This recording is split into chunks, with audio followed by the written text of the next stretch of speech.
بسم الله الرحمن الرحيم. النهارده بقى نعمل حاجة حلوة بعد الفطار بتاع رمضان. معانا كوبايتين من الدقيق منخولين، معانا عليهم كوباية دقيق سميط، معانا ذرة ملح. نقلب الكلام ده كله مع بعضه كويس قوي. بعد كده نحط 3 معالق من الزبدة على زيت. زبدة على زيت انا استعملتها، عندك سمنة استعملي، عندك زيت صافي استعملي، مع معلقة سكر بودرة عشان لون الصوابع بتاعت زينب تكون موحدة. نبس بقى الكلام ده كله مع بعضه كويس قوي.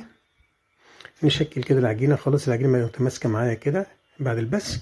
معانا نص كوباية مية على معلقة خميرة صغيرة جدا، ونلم بيها الدقيق اللي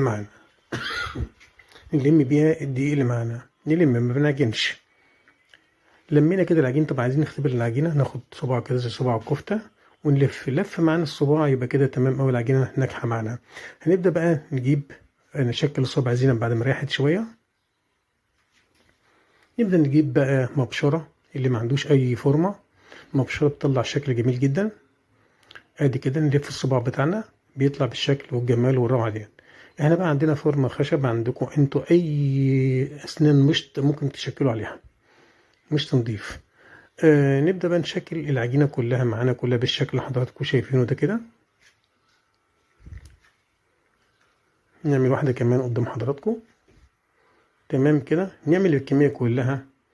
خلاص كده الكمية كلها خلصت معانا. شوف ادتنا كام صباع، موفرة جدا وأحسن من بتاعت بره. خلاص بقى نبدأ نخليها تريح شوية، ونبدأ بقى نقليها في الزيت بالشكل اللي حضراتكم دي مقلية في الزيت اهي، مقرمشة جميلة جدا. نبدأ بقى نحطها في السيرم بتاعنا لمدة نص دقيقة كده، ونشيل على طول.